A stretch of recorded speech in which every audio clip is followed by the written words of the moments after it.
They called me the quiet one. At work, at home, among friends.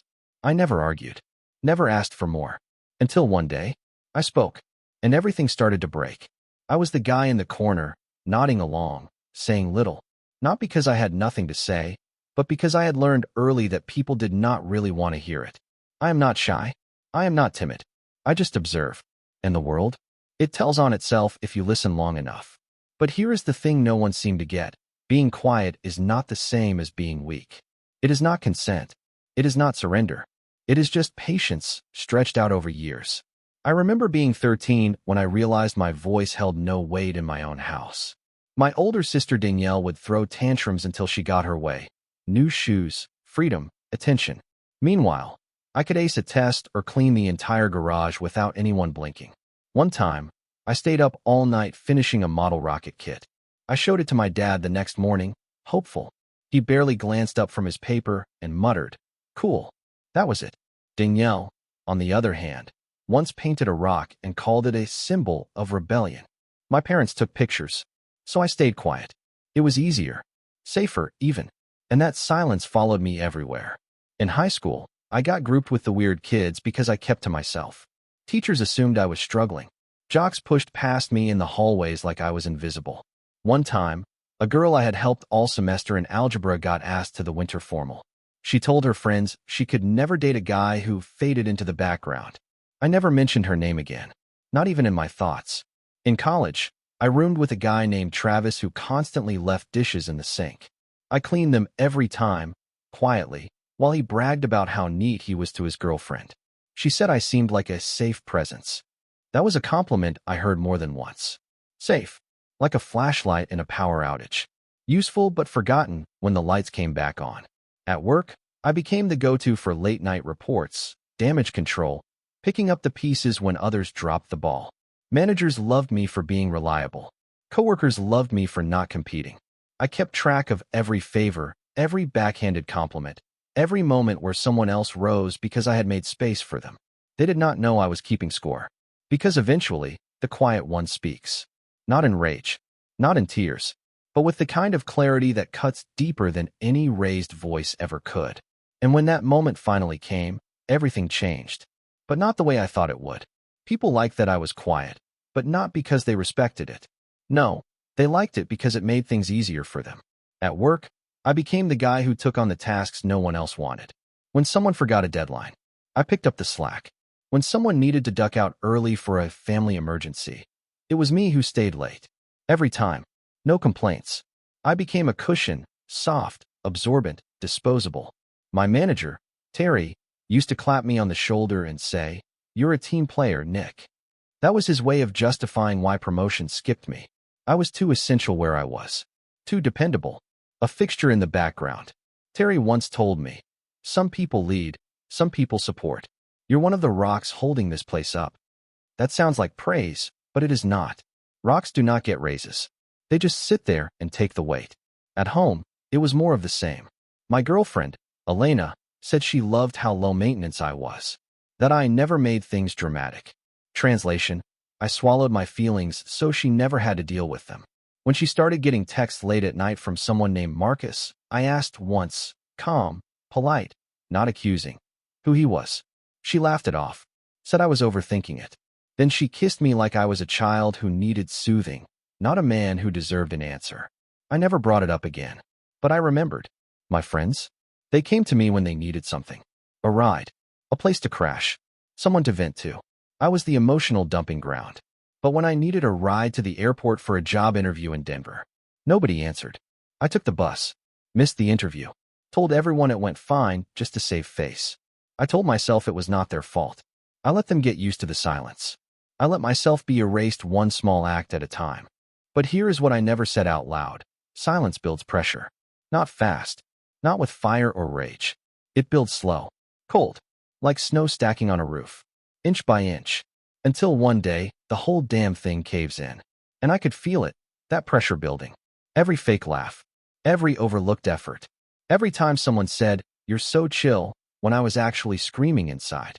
I had been quiet for so long that even I forgot what my own voice sounded like. But that was about to change. And it started with the moment that broke the last piece of me. It was a Tuesday. Of course it was a Tuesday, the kind of day nobody remembers. But I do. We had this quarterly meeting at work. A full department thing. Free pastries, lukewarm coffee, those awful plastic chairs that dig into your spine. The agenda was routine, updates, new projects, blah blah. I was half listening, like everyone else, until Terry cleared his throat and said, "Before we move on, I want to give a special shout out to one of our top performers." And then he said a name that was not mine. He called on Ryan. Ryan, the guy who had dumped 2 major reports on me last month with some excuse about his dog needing emergency surgery. The guy who spent more time charming upper management than actually doing his job. Everyone clapped. Terry handed him a little envelope. A bonus, maybe. Ryan stood up like he just won a medal. Said something generic about teamwork and support. Then he added, "Couldn't have done it without Nick's help. Seriously, he's the real MVP." The room laughed. I smiled. That fake, tight-lipped smile people wear when they're trying not to explode. It hit me right in the chest. Not just the credit stolen, but the way they brushed it off like I was just part of the furniture. Useful. Forgettable. Background noise. I went home early that day. Said I had a migraine. No one asked follow-up questions. That night, Elena came home late. Again. Her coat smelled like cologne that was not mine. She tossed her bag on the floor, kissed me on the cheek, and went straight to the shower. I sat on the edge of the bed, staring at the floor like it might give me answers. My phone buzzed. A message from a friend. Well, a guy I used to call a friend. It was a group chat. Someone posted a photo from a bar downtown. I was not in it. I had not even been invited. The caption read, "Squad night. No drama, just real ones." I stared at that photo for a long time. It was not about the bar, or the message, or even the joke at my expense in the comments. It was everything. That was the moment something snapped. Quietly. No fireworks. Just this cold certainty settling in my chest. I was done. Not angry. Not sad. Just done playing the role they wrote for me. And the next morning, I walked into work and asked for a meeting with Terry. What I said in that room changed everything. But not in the way I hoped. Terry looked confused when I asked for time. He glanced at his watch like I had already taken too much of his day. But he waved me into his office anyway. I sat across from him. Same chair I had been in dozens of times before. Usually it was for project reviews, performance feedback, all the usual corporate fluff. This time was different. My back was straight. My hands were still. And when I spoke, it was quiet. Measured. But it cut like glass. I told him I had been keeping track. Every task handed off without acknowledgement. Every late night. Every time someone else got credit for work I had done. I told him about the promotion I was passed over for 2 years in a row. The one that went to a guy who quoted motivational podcasts and never learned to use Excel properly. Terry blinked a few times. Tried to interrupt. I kept going.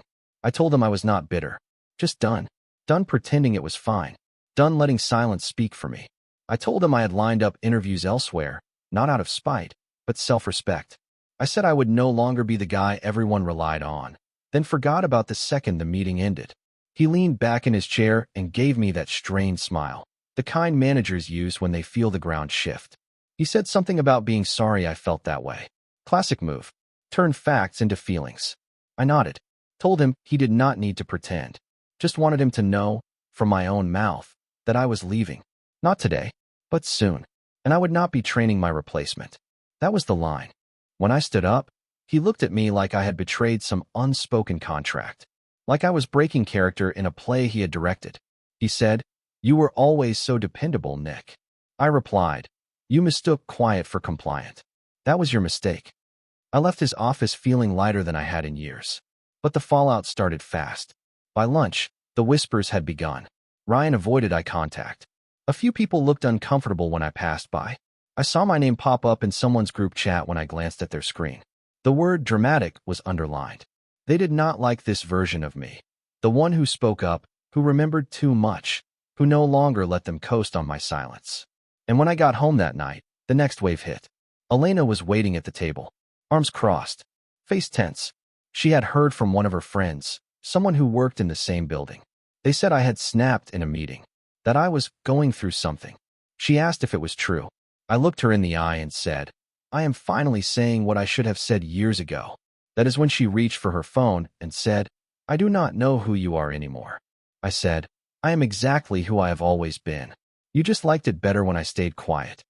And then, she stood up, walked into the bedroom, shut the door. That silence felt different. Not the kind I was used to.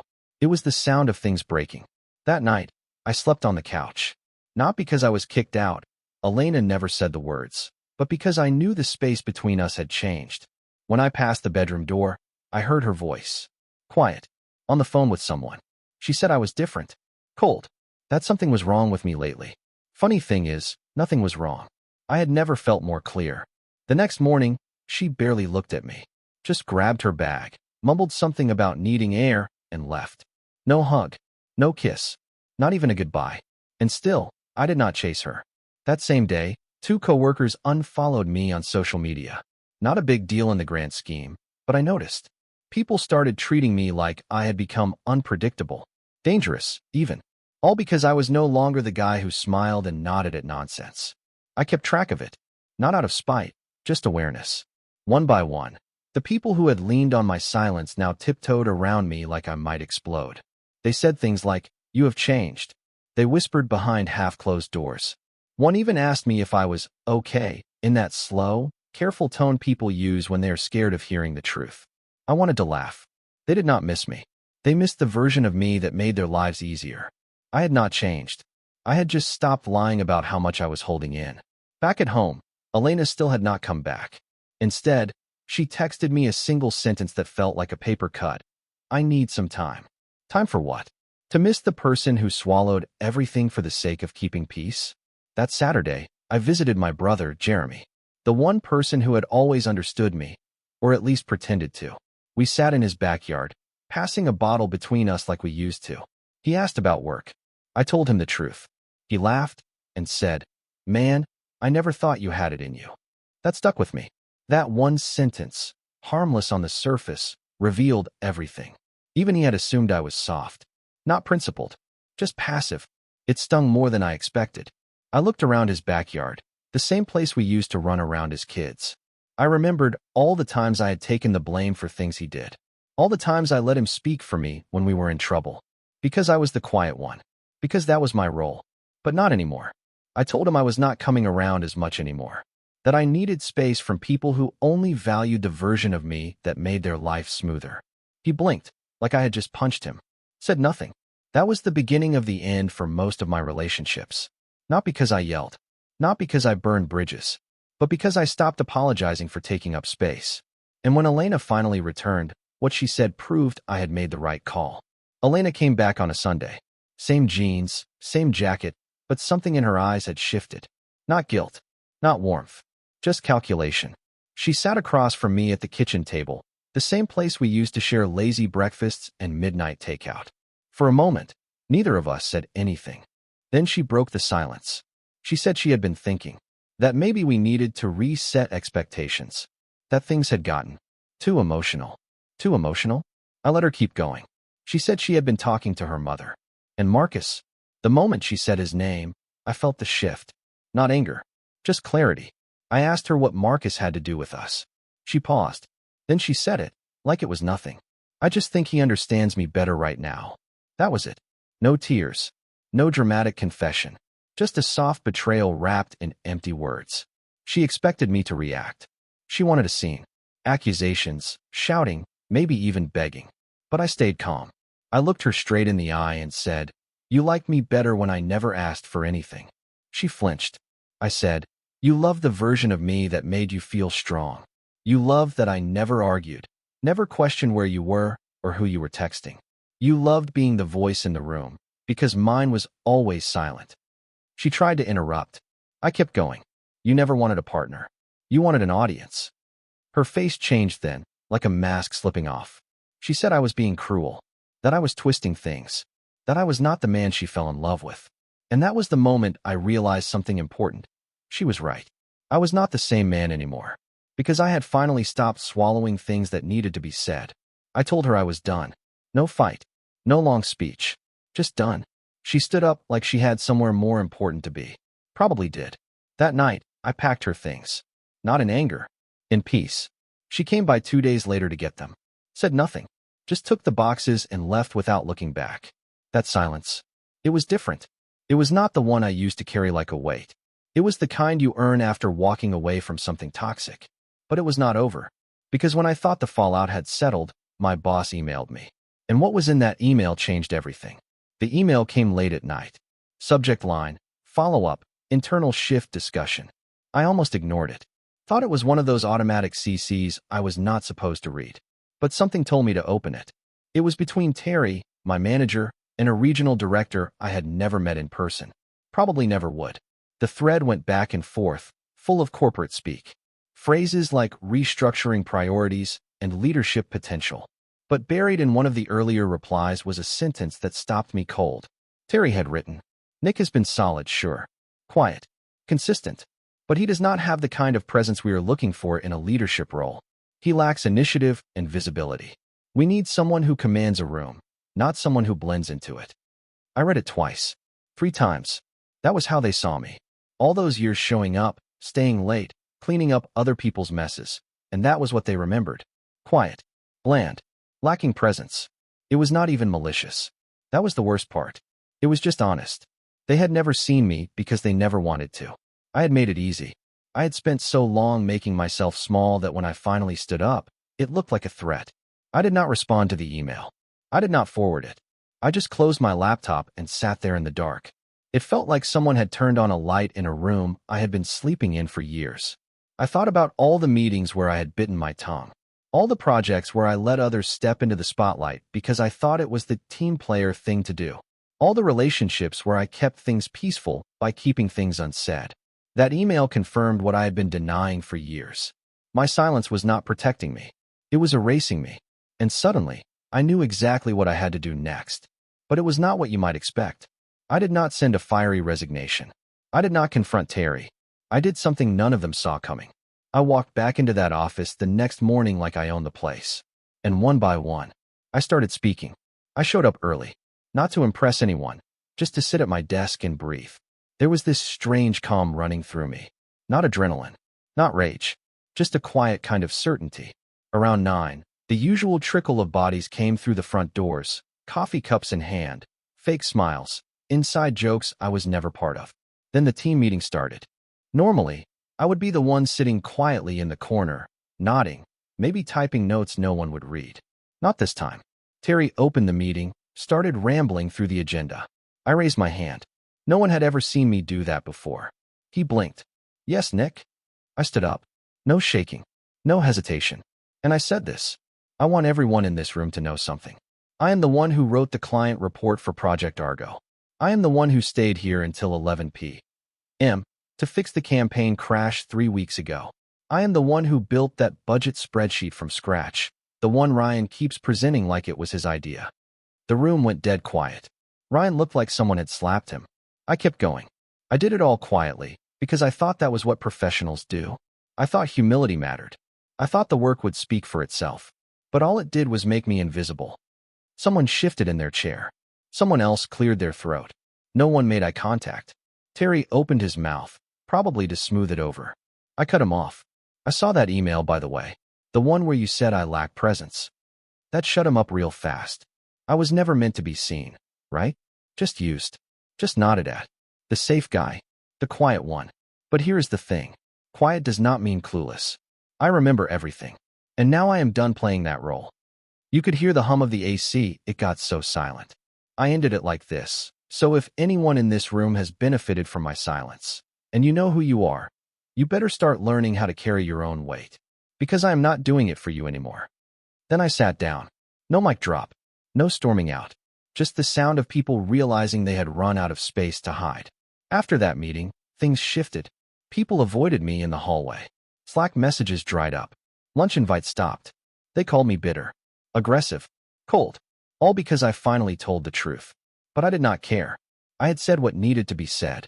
What none of them had the guts to say. Still, I was not ready for how far the backlash would go. Because later that week, something happened that forced me to decide. Stay and rot quietly again. Or burn it all down. It happened on a Thursday. I came into work like usual. Except something was off. My access card did not open the main door. At first, I thought it was a glitch. But then the receptionist, someone I had known for 4 years, looked up and gave me this half pity, half fear expression. She said HR wanted to see me. I walked into that glass office like I already knew how it would go. And I was right. Terry was there. So was someone from corporate. They said my recent behavior had created tension in the workplace, that I had made people feel uncomfortable. I asked what rule I had broken. They said it was not about rules. It was about fit. Fit. After years of working twice as hard in silence, the second I spoke up, I was suddenly the problem. They offered me a separation agreement. A few weeks' pay. A clean exit. No bad blood, they said. I stared at the paper. And I laughed. Not loud. Not bitter.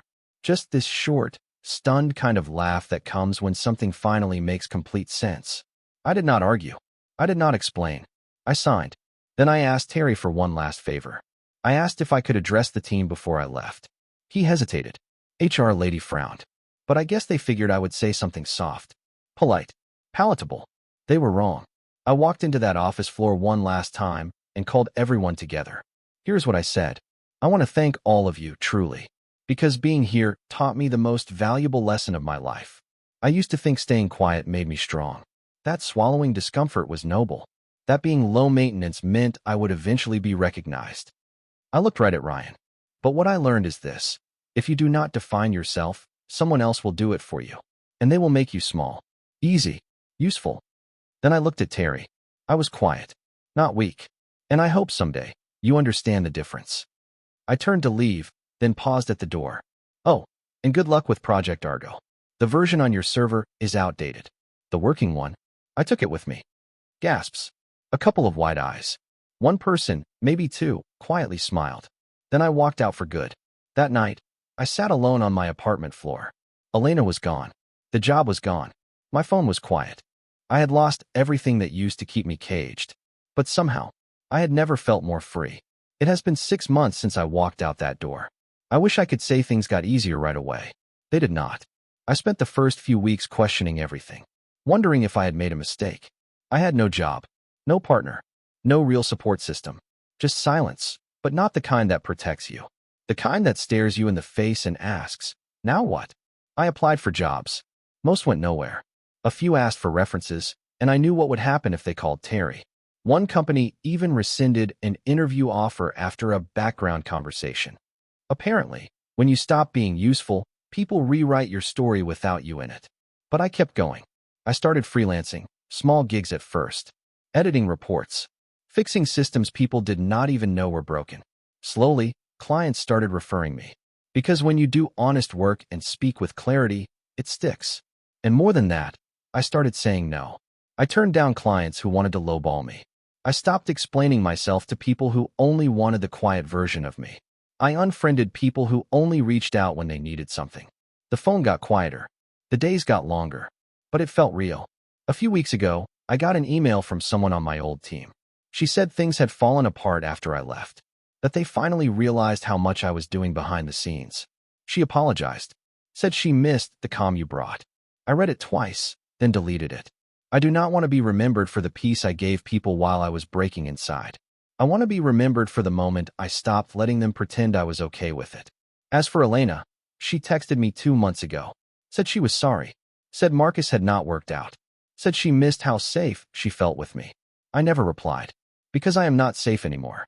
Not in the way she meant. Not in the way people use when they want a version of you that never asks for anything in return. So now, when people call me the quiet one, I smile. Because they are wrong. I am not quiet. I am just finished performing for people who only hear what they want. And yeah, I lost things. But the truth? I found something better. I found my voice. And once you find it, you do not go back. Ever.